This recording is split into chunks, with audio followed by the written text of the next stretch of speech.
What is going on, everyone? My name is Niraj, and welcome to my series Unseen, which is part of the Forgotten Generation podcast. In this series, we'll be focusing on the topic of invisible disabilities and discuss lived experiences of individuals that have an invisible disability. As a disclaimer, whilst me and my guests will be touching on personal topics, we are not experts and are only speaking from our lived experiences, and everyone will have different lived experiences. So I'm joined today by Anjelika, and we're going to talk about the topic of masking and loss of identity. So I think as a lot of you who already know me know that I'm currently on an unmasking journey to be my authentic self. So the topic of masking, it's a very important topic for me, and especially linking it to the loss of identity. I think that would be quite interesting to explore. So thanks, Angelika, for coming. How have you been this week? I'm okay, thank you. How have you been? Yeah, not too bad. I'm enjoying the lovely weather. Yeah, It's it's been been nice. very nice, so yeah, can't complain. Can't complain. So yeah, Angelica, do you want to kind of start by introducing yourself, kind of sharing a bit about your experience with invisible disabilities? Yeah, so my name is Anjelika. I'm 24 years old.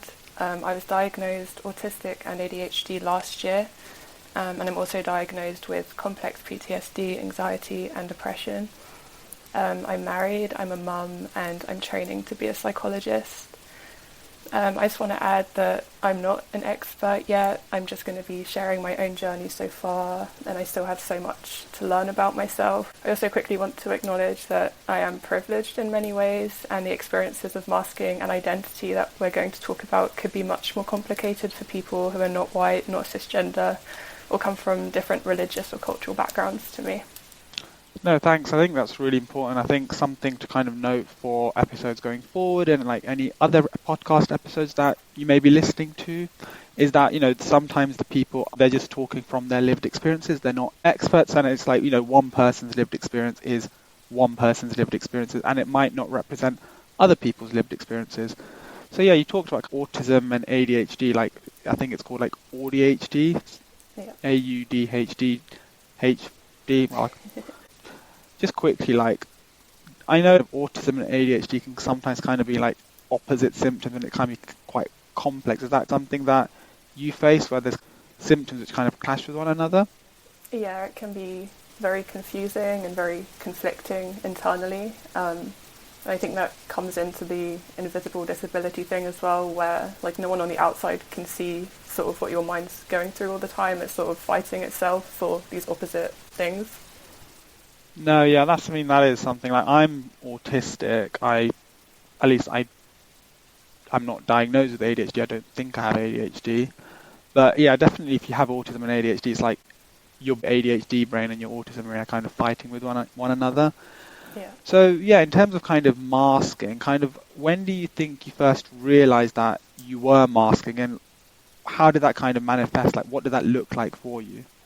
So I've masked my whole life without realizing I was doing it. I used to be a people pleaser and I was afraid to say no to anything. My masking was driven by social anxiety and feeling inadequate compared to everyone else but not knowing why. Masking also became situational mutism for me, and this was at its worst when I moved to college from school and was unable to talk around most people. I was afraid of embarrassing myself and exposing myself as weird and inadequate. I desperately wanted to be liked, mostly because I couldn't handle conflict or people making fun of me. I used to mould my personality on the person I was closest with, and I would ask my partner what they wanted me to be like, and I would try to become that person. I just wanted to fit in and appear normal. I didn't even realise what masking was or that I had been doing it my whole life until very recently. After my autism and ADHD diagnoses, I fixated on learning everything about them, and that's when I properly learned about masking and realised I've been doing it my whole life.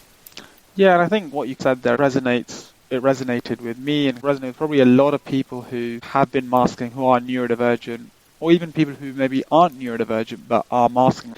You don't realize you're doing it at the time, like, trying to fit in, you're trying to be liked. You don't want to say no to anything in the fear that people take it the wrong way. Like, it's all very, I think, very common characteristics of masking, and something that I've wanted to get your view on is, in terms of masking, what do you feel like the most exhausting or frustrating aspects of masking? If you had to pick, like, maybe 2 or 3 things which you found the most exhausting or frustrating? Well, masking as a whole is very exhausting. So when masking, I'm hyper aware of what I'm saying, my facial expressions and my body language, as well as being bombarded with sensory information. I came up with like a little analogy of masking, if that's all right. No, go for it. So imagine you're trying to have a conversation with someone in a different language that you're not fluent in, but you want to pretend that you are. And if the person realizes that you're not fluent in their language, the worst thing imaginable will happen. The person asks a question and you have to quickly provide a response that makes sense and is socially appropriate, using the correct tone and expression. Your brain is working overtime trying to remember the right words and phrases. Imagine this person is also from a different culture to you, a culture where certain body language is seen as extremely strange or even offensive. So you must quickly respond in a language that you don't know very well, as well as monitoring your body language in order not to appear strange or offend the person. Now also imagine there's a bright light shining in your face, you're wearing the world's itchiest jumper, and there are people talking loudly all around you. You're going to be feeling extremely exhausted and frustrated very quickly. And now imagine that you're doing this all day, every day, and that's how masking can feel.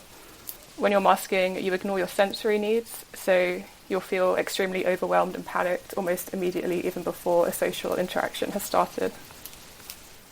No, I think that kind of describes it very well. It's almost when you're masking, it's like, as you said, like, you kind of, in some ways, you're speaking a different language, and then you're trying to adjust to a language that you don't really know well, and then that leads to you to kind of say the thing which is not what your view is, but it's actually what is socially appropriate to say. So, like example, let's say in my case, which I found in the past, when someone asked for my view on things, I would just say, yeah, you make a good point. Yeah, I agree with what you said. Even if it was like, I disagreed with their point, but I maybe had a different view.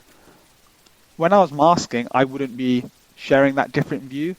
Now, as I've kind of unmasked, be more my authentic self, I'm not give my point of view, not necessarily disagreeing with them, but just saying, this is my point of view, and our views are slightly different because of X, Y, and Z, and that's fine. Now, obviously, we've talked about how masking can be quite frustrating, exhausting, very challenging. If you think about it in another way, do you think masking has ever helped you in certain situations, or do you think in your case it's something where it has been mostly a negative or a harmful thing? Yeah, so for me, I think it has been mostly harmful. I really wish I'd been diagnosed much earlier so I could have understood myself, learned about masking, and not seen the need to mask as much as I did. I masked because I felt there was something fundamentally wrong with me and I was afraid of rejection. And if I'd have known what I know now about myself, I wouldn't have cared so much about fitting in. My masking, people-pleasing, fear of saying no to people, and fear of people saying no to me led me to many dangerous situations. And I believe most of my trauma could have been avoided if I was diagnosed earlier and hadn't masked in the way I did. But I also know that many people have to mask for safety reasons, so I understand that I'm very lucky in that sense. And then my masking is also pretty single-layered, as I have only really masked autism, ADHD, and the associated social anxiety. I haven't had to face the multiple layered masking or like intersectionality that many other autistics do. By that I mean it might be more necessary to keep you safe in certain contexts, such as in situations with the police. So unfortunately, you're statistically more likely to be seen as a threat if you're black unmasked autistic than if you're white unmasked autistic. And I just think that's important to mention as well. No, thank you. I think that's a really good point, and I think it's something that definitely should be talked about in the context, not just neurodiversity or masking or invisible disability, but just generally when we talk about lived experiences in general, is that intersectionality. Like, as you said, you being, let's say, a white female, your experiences will be very different to a female that's a person of colour. Yeah. Or your experiences will be very different to, let's say, a white male. So I think you make a very good point that obviously other aspects of your background outside of your neurodivergent has impacted your masking experience. And I think, as you said, there are some aspects in which you're probably more fortunate in, let's say, you never had to have threats, people seeing you as a threat, like the police. So I think that's a really good point. And one thing which you've touched on, which is really interesting, is how you said your masking is quite single-layered. I spoke to a friend about a week ago, and they were like, I basically wear different masks depending on the person. Yeah. And that means it's quite complex to know. If you're wearing different masks with different people, to know who you are behind the mask is pretty hard, almost impossible. Yeah, it's interesting to say how you wore a single mask, and reflecting on it now, I think it's quite similar to me. And then going on to kind of, you talked about your experience of masking, how, it's been quite single layered. It's obviously been quite difficult and more harmful than good. Again, I just wanted to know how masking is linked to that loss of identity, and if so, what was that experience like? So basically, when did you realize that this masking led to a loss of identity, or even reflecting back on it? Yeah, so I first properly realised that I didn't know who I was when I was 16. My identity issues were driven by a lifetime of masking, as well as being really worried about the meaning of life and my purpose in life. I formed various personas, different versions of me that were very different from each other. And I would be one version of me for a few hours or days until it didn't feel like me anymore. And then I would switch to a different version of me, and the cycle would repeat. The problem was that each version of me wore different clothes, had a different career interest, had different hobbies, listened to different music, had different social interests, etc. And these versions of me simply couldn't be intertwined to exist all at once. I would buy loads of new clothes, and then they wouldn't feel like me anymore, so I'd donate them and buy new clothes in a different style, and so they also didn't feel like me. I spent thousands on various online courses that one version of me wanted to do, but then it didn't feel like me anymore, so I never completed them and wasted my money. My identity issues have cost me ridiculous amounts of money and time. I spent hours every day researching and planning the life of my current persona. Like, I made Pinterest boards of what I should look like, how I should dress, what my home should look like. My identity became an obsession that consumed all of my mental energy. But over time, I gradually dropped the personas until I was eventually able to let go of them all. And I realised that none of the personas were actually me, they were just masks, so different characters I'd created. However, letting go of these personas left me feeling completely lost, and I couldn't tell the difference between what was really me and what was just another mask. Because I grew up masking at school, at home, and in private because I was always afraid that someone was watching me, and I wanted to perfect what I thought was my personality. No. So the thing that's really interesting. When you mask, you kind of a different person in different situations. You have different interests. You have different ways of thinking about things just depending on the situation. And obviously, as you said, it's impossible to intertwine them all into one. So obviously, when it comes to knowing which one of those versions is actually correct, is any of them correct in terms of what your personality is, you don't have the answer. And essentially, when it comes to thinking about what your identity is, you almost don't know what your identity is. Is that quite accurate from your experiences? Yeah, it was just impossible to know what was actually me and what I was just trying to become and creating what I thought I should be. Yeah. I think you touched upon when you got diagnosed with autism and ADHD, you knew more about it. Do you feel that there was a specific turning point where you realized that you had to unmask more, or would you say your autism and ADHD diagnosis was a big driver in essentially taking that leap of faith and starting an unmasking journey? Yeah, it definitely was a big driver because, I don't know, I guess I kind of gave myself permission to start being different. I felt like I could, I guess, after being diagnosed. But also it kind of happened because demands in my life were increasing and I just couldn't mask anymore. I just didn't have the energy for it, no matter how hard I tried. I kept trying to socialise in the way I used to, but I just couldn't anymore. So yeah, taking off my mask wasn't a conscious choice for me. It just kind of happened, and it didn't magically reveal some real version of me. It just left me with nothing. No, okay, that's a really good point. And I think, as you said, when the demands of your life increased, it was almost you had no choice but to go about things differently. Otherwise, you would have just crashed. So it was essentially becoming a choice of either I keep doing things the same way as before and just burn out, or I try and do something different.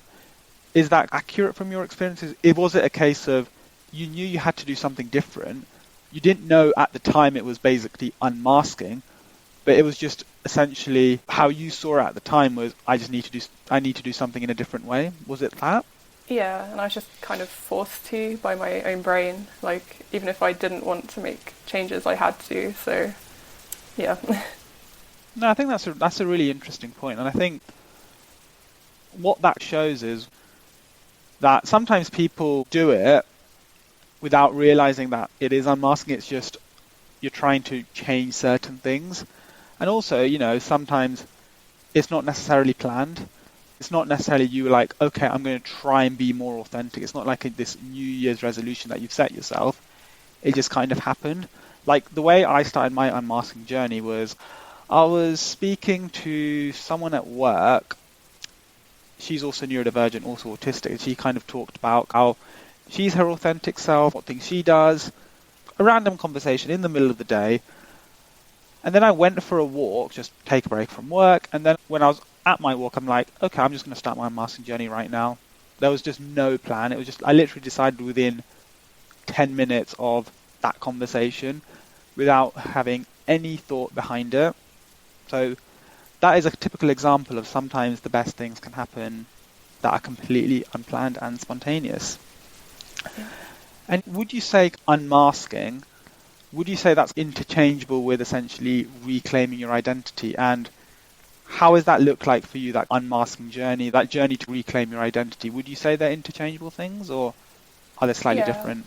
I mean, I think they're linked, but I guess some people kind of know who they are under the mask already, whereas I just had no idea, so I had to just change everything about the way I was thinking about myself. And there's quite a lot I did to sort of do that. So first I just reframed my mindset, and I had to identify what was going wrong and why I was so obsessed and confused about something that other people didn't seem to care about, like identity. Most people just don't think about it very much. And I had to let go of the idea that identity was a set tick box list of what I like and I don't like and what I do and I don't do. And I had to accept that identity is a fluid concept that's changing and evolving all the time. And if I have to write down my traits and my passions so I remember them, that's not me, that's a mask.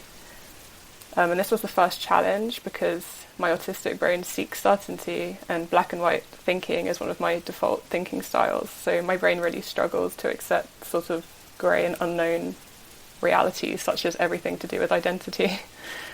An example is music. So my brain used to think that I couldn't like different genres of music at the same time. I just had to like one, which sounds crazy now, but it's things like that. Yeah, I just had to accept and acknowledge the unknown. So now if someone asks me what I have planned for the future, I can comfortably say, I don't know, I'm just seeing where life takes me. And then the second step was to learn about monotropism and thought loops. So monotropism is basically a thinking style where all of your attention focuses on one thing and you find it really hard to switch that focus onto something else. And thought loops are when you keep getting stuck on the same idea or problem and you go round and round in your head and you can't find a way out. So I'd basically spent years stuck in a negative thought loop trying to make sense of my identity. And after accepting that this thought loop could never be solved, I had to start breaking the loop. And when you start looking at negative thought loops objectively for what they are, it becomes easier to break them. So to break the thought loop, I had to identify and remove as many triggers as I could. And for me, triggers included trying to choose a career, trying to plan the future, trying to decide on clothing and my style, and generally when I felt overwhelmed or rejected, as well as like watching reality TV and comparing myself to people online. And then after identifying triggers, I had to understand that my autistic and monotropic brain thrives on thought loops, and thought loops don't have to be bad. So then thirdly, I replace the negative thought loop with a more positive one, and this could be to do with like your interests or a book or something, just something else you can really focus on, because our brains thrive on like fixating on things and deeply focusing on one thing. And yeah, it's possible to like change that focus if you identify that you're focused on something bad. Like I had to notice when I was slipping back into the negative thought loop and just tell myself like this is a negative thought loop and it can't be solved. I'm exactly where I need to be, and like I'm enough as I am. And I just didn't let myself think about it anymore, which was uncomfortable, but it's possible. And yeah, the more I kept breaking the negative thought loop and refocusing on other things, the less I cared about my identity anymore, and the triggers didn't trigger me anymore. So yeah, after that, I started to prioritize like self-care and pursuing experiences that interested me. and things that interested me at the time. It didn't matter if like I didn't like them in the future. It's just in that moment, if something interested me, I would follow it. Yeah, I also made effort to lower like overall stress and overwhelm. So when I'm stressed, I crave certainty and order, and I'm more likely to fixate on details I wouldn't otherwise care so much about. And I did this by reducing as many demands in my life, such as not doing things I don't want to do, spending time sort of planning the week ahead, planning my clothes the night before, and basically wearing the same thing every day and eating the same thing every day, things like that. And then lastly, I started to just notice and learn small things about myself, like a open mind, like no expectations on myself. So for example, I've learned I can think better and I feel less anxious when I'm not sat still. So like in this episode, I've been kind of swaying on my chair and I've got a fidget toy. I didn't notice the fidget toy. It's fine. I sometimes have like a stress ball and people don't notice. No. Yeah, I think it's part of creating a healthy neurodivergent identity as well, and letting go of expectations that don't work for me, and just approaching myself with curiosity and an open mind. No, thanks for that. You said quite a lot there. Some things really stuck in mind. Which, firstly, reframing your mindset. That is just so important. Like you've got, you don't have control over everything, but you have control over your mindset. So that's a really good first step to think about before thinking about any actions you have to take with anything. Let's say in this case, unmasking. Or in your case, you didn't know it was unmasking at the time, but actually thinking, okay, let me reframe my mindset. Let me actually think about what's going on and really kind of challenge, let's say, certain thoughts which may not have been possible if you hadn't reframed your mindset. So that's definitely a really good first step. Another thing which I found quite interesting with what you said was how you said your identity is quite fluid. I started my unmasking journey 2 years ago. Who I was this time 2 years ago is very different to the person I was this time 1 year ago, and it's very different to the person I was today. And almost you have to embrace that you will change as you learn more, situations change, you're in certain circumstances, certain experiences, you will change as a person. Your identity is not one fixed thing. Someone can ask you, what is the key parts of your identity today? You can give an answer. If you get asked that same question a year from now, you can potentially give a very different answer. And another thing which you talked about, which I really liked, was you said about monotropism, which I actually haven't actually heard of, and how you said maybe for you it was a characteristic, a part of your autism, but you weren't, I've got this is who I am, I can't change it. You actually were like, okay, I understand that this is a part of my autism. However, there are still some things that I can challenge with that, and I can still find ways to, not necessarily remove the monotropism completely, but actually work with it in a healthy way where it's still there, you acknowledge it's still there, but it's not dominating your life. Do you think that's the case with you? Like, acknowledge that, it's still there, it might not go away fully, but you can still work with it in a way that it's not dominating your everyday life. Yeah, like it's just a thinking style, I guess. I don't think you can change it, but you can just learn to work with it and learn to identify when it's becoming problematic so you can break free from it a little bit. No, definitely. Obviously, you've talked about some concrete things like, okay, I reframed my mindset, I wrote stuff down, I realised identity is quite fluid, I put coping strategies in place, for example, this fidget toy. Do you still think unmasking in some extent has just been a case of making up as you go along? Yeah, definitely. Like, I don't know, there's no like rules or like anything you can follow, like you do this and then you're unmasked. It's like kind of a lifelong journey, I guess, of learning more about yourself and developing, just continuous journey. Yeah, exactly. From my experiences, it's not something that you can necessarily plan. It is just a case of you just have to make things up as you go along, adapt to the situation in front of you, deal with that curveball there and then. And in terms of, obviously, you've on this unmasking journey, have you noticed changes in your relationships as you've unmasked with the people around you? Yeah, so honestly I've never had many friends, but I used to try to collect people and keep them in my life for some reason, even though we had a little in common and they were often harmful for me. So now I've realised that my social needs are quite low, and I've removed these people. So I have very few people in my life now, but those I do have are genuine. And I used to think I was supposed to have loads of friends, but that just never worked for me, and I couldn't understand why. But since starting to unmask, I've stopped putting pressure on myself to socialise when I don't want to, and I realise that I often prefer spending time on my own. My relationship with my husband's grown deeper because I've learned more about my needs and I've been able to communicate them with him. And he's the only person who's ever seen me fully unmasked and comfortable, which is nice. And he understands when I struggle with things like going to the shop or just when I feel really overwhelmed and I need time alone. So he can help me with that now that I am able to communicate my needs and I know about myself. And yeah, my relationship with my family has improved as well, just because I'm less stuck in my head, and I'm more present and I can let them in a bit more as well. It seems like unmasking has had a positive impact on your relationships. As you said, you've not just made friends and kept people in your life as friends for the sake of it. It's great that you feel that your husband can obviously see you fully unmasked, and the relationship with your family is definitely in an upward trend, which is really positive. And as you said, your husband is the only person that's seen you fully unmasked. I think for me it's a little different. I think my family has seen me fully unmasked, and I'd say a good number of my friends have seen me fully unmasked as well. Is that something that being fully unmasked, only husband knows that fully, is that something you're kind of okay with? Do you want to be fully unmasked around more people, or do you feel that it is something where maybe you can be 80% unmasked around some people, but it will never be 100%? Yeah, I don't think I could be 100% around anyone else. Just, I don't know, fully unmasked I don't know, it's just very vulnerable, I think, and I'm quite strange, I guess.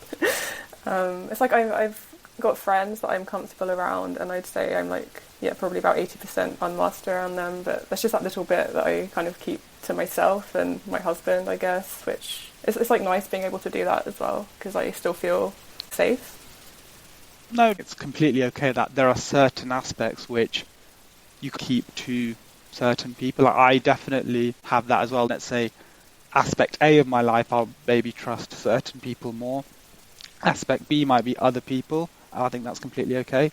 Something I've kind of thought about just now, it is a tricky question, is let's say you're in a situation, again, a social situation, you might feel under pressure to slip back to the mask to get through that social situation. How would you handle a situation like that, or similar situations where you might feel that pressure to slip back to the mask? Yeah, so I never really choose to mask anymore. It's just if I feel particularly unsafe or anxious, it might just happen, but it's not like a big social mask, it's more just going quiet and shy, which I guess is a different type of mask. Because I don't really have the ability to properly mask anymore, I just don't have the energy for it, and I guess I don't want to either. But if I'm in a new social situation, such as a new job or a course, I immediately introduce myself as autistic and ADHD, so I feel free to be myself a bit more. But obviously you don't have to do that, you don't need an excuse to be yourself, but it just helps ease my anxiety, and prevents me from slipping under a mask that I'd have to maintain for the duration of the job or the course. But yeah, that's how I handle pressure to mask. No, okay. I think that's fair enough. At least, you've recognised that you don't have the energy to mask anymore. It's led to trauma in the past, a loss of identity. You don't have the energy to mask. So even though maybe unmasking might be uncomfortable and difficult, at least it wouldn't exhaust you in the long run. So that's really interesting. I think for me, it's not really as much as a conscious thing. It's not like I realise at the time, I feel under pressure to mask again. It's just, sometimes I just go with the flow. And I think for me, a big part of unmasking and my authentic self is making sure I'm giving my point of view, really expressing my opinions, which benefits everyone. It helps you contribute to the discussion. It helps other people gain different and new perspectives. So I think in my case, it's not necessarily, I feel pressure to slip back to the mask, but it's more I kind of want to actively show my authentic self by giving different points of view, by just in general sharing what my point of view is on things, and that is a big part of my authentic self. Yeah, I think that's good as well, because it gives people who want to sort of show themselves as well but are too afraid, it kind of inspires them to be able to do the same. So yeah, that's really nice. No, definitely. And final question, it's been a really interesting discussion, definitely things that I've learned is, let's say there's someone who recognize that they're masking, they're currently kind of struggling with that. They know they've had a loss of identity and they want to start that journey to reclaim their identity and unmask. If there's kind of one or two things you would say to that person who wants to be on that journey, what would you say? Well, firstly, just be gentle with yourself. Like, it's not like an easy time, so just be kind to yourself. Like, it's not gonna, yeah, but like learn more about the way your brain works is a good place to start as well. Like about your default thinking styles and break those negative thought loops if you have them. Also, you can reach out for support if you need it. If it feels like too much, this could be like mental health professionals, or there's a lot of sort of autism support and social groups out there now, and they can be very useful just talking to other sort of neurodivergent people if you're neurodivergent, and sort of their experiences and just being able to feel more like yourself around those people. Yeah, just focus on sort of experiencing your life rather than trying to solve it. It's kind of the main thing, and just doing what you want to do in that moment and not thinking too much about the future if you can help it. No, okay, I think it's a really good point. And definitely, as you talked about the support, it's, that, I think that is essential. Like making sure you have a good support system, I would almost say is a prerequisite before doing an unmasking journey. Like, it's simply not a journey you can do alone. It's impossible to do alone. You need the support of people around you, because there will be challenging moments, or there might be things where you want to get different points of view from different people. And yeah, I think something else that you said, which is experience life rather than trying to always try and solve certain things. It's something not very many people will think about. When you're on, let's say, on an unmasking journey, you're struggling with that loss of identity, you want to reclaim your identity, it's easy to go back into that problem-solving mindset of like, okay, what do I need to do? What have I done wrong? How can I fix this? How can I do things differently? And sometimes it is just like experiencing life, being in that present moment. For example, if you're in a social situation, rather than thinking so hard on like, okay, how can I unmask in this situation? What should I actually say if someone has asked me this? Rather than really thinking about actively how am I going to unmask, just experience the social for what it is. I think that's a really good point. Thank you for your time. I think, there's been some really interesting insights that you've talked about, especially, I think, is it monotropism? Monotropism. Again, I've never heard of that. And I think also something which I would say is a very key takeaway from this episode is how you've said, like, you've recognized your privilege in that there are certain characteristics of your identity which make unmasking easier. I mean, sure, there might be things that might make it harder. For example, being neurodivergent, there's obviously challenges with that. But there are also other aspects which, it's not just as binary as, oh, I'm neurodivergent, unmasking is harder. There are lots of different aspects which come into it. And I think definitely being aware of where you are privileged, I think is something which we should all kind of take the time to reflect on. Where can people find you if they want to know more about you and what you do? Probably Instagram. It's just my name, Anjelika Gearing. ANJELIKAGEARING. Thank you. Sounds good. And yeah, when I publish this episode, I will put that so people can easily locate where you are. But yeah, thank you again, and hope you have a wonderful rest of the day and enjoy this lovely weather. Thanks, you too. Thanks for having me. Please support this podcast by subscribing and giving your feedback. I would love to hear your thoughts and always happy to discuss further. To get in contact, you can find me on Instagram on Niraj/travels.